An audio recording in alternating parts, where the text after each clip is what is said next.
Being here on the farm reminds me of simpler times, so today you'll be using these. These old school hand-craned, coal-burning forges.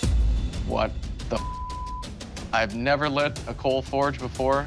I don't even grill with charcoal. I wouldn't even know how to get that lit. This is my worst nightmare.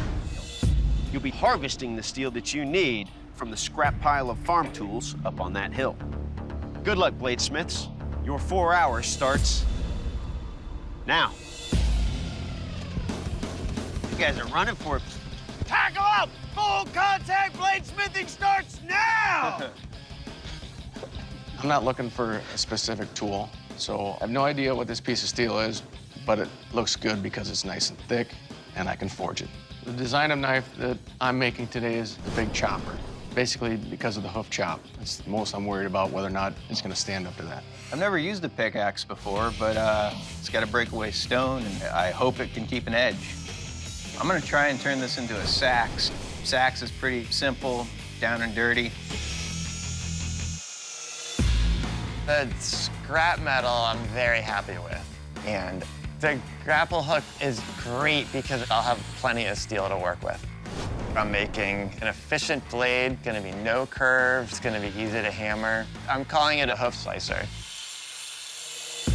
Better leave me with something, damn it. I take the saw blade and I take one of the axles. The blade that I'm going to be designing today is a large camp knife. You can get a good, strong swing with it. This is going to be one of the best designs for the test. A coal forge is all about like barbecue, right? He who masters the heat controls the quality of the meat. Here goes nothing. I'm forging a resection of the saw blade. It keeps folding, and you have to keep straightening it all the time. See how it's folding over? That's exactly why you don't use stuff that thin for forging. Knocking something like this down to a blade shape evenly takes experience. Point's done.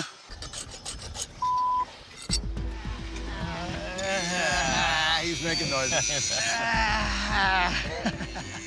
It's just not working out. The anvil is sucking all the hotness from my junk piece of metal that I wanted to get the cutting edge hard.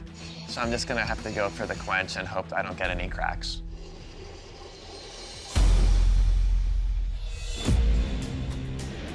No cracks, no funny noises. It's crooked, but it's warped. I might cry. I get the blade up to heat. Wes just quench. You can see the edge. Look at that. That looks nice. Great. I take my little angle grinder to clean off the edge, and I find cracks. 7 of them, to be exact. Oh, you're kidding me. I got a little more heat than I wanted there. Just melted a spot. It's gonna be scrap. I gotta start a new one. With an hour and 40 minutes left on the clock, look who's heading back up the hill. I don't think that that's the right move. Neither do I. If I can't get this one to work, I'm done. My only saving grace is this big guy over here. Looks like Magic Mike. Seems like he might be struggling with his fire a little bit. I don't know if he's ever seen coal before. I do not think I'm getting a hang of this. I'm scared to death that I do not have enough heat, especially for this thick a blade. Jeff's blade still looks really thick, almost as thick as this original chunk of steel. Jeff is essentially blacksmithing in a campfire right now. It's impossible for me to tell if this blade got up to quenching temperature in this sun. I just look for color and quench it. No cracks. Happy with that. Start a new mantra. Don't let the perfect be the enemy of the good enough. Brendan's getting the quench now. This is the scary part, guys. My blade's nice and straight. There's a great big old speed hole in my knife. I'm nervous about this inclusion. I'm sure people have gone home for far less, but I don't have time to start over. This is it. I gotta make it sharp at least. 10, 9, 8, 7, 6, 5, 4, 3, 2, 1. Bladesmiths, This round is over. Bladesmiths, that was a very challenging round of competition. Now it's time for the judges to take a closer look at your work. Brad, you're up first. Well, Brad, for a narrow blade, there's enough spine on there to give this some weight to it. Look forward to seeing a little development on the handle if this goes forward. It's a little bit square, kind of blocky, but other than that, good job. Brendan, you're up next. Please present your blade to the judges. It's nice and straight, and it's got a good weight to it. But the 80-pound gorilla in the room is the void that was in the steel that you picked. I'm not sure where you're going with your handle. It gets very thin there. That finger well kind of is in the wrong place. You know, it's not lined up with the rest of my hand. Jeff, you're up next. Please present your work to the judges. Turned in a blade with a really nice profile. If you were to get to the next round, I would certainly say take some mass out of it. There is that issue of a big handle. I can feel it cutting into my hand right now, so refine that.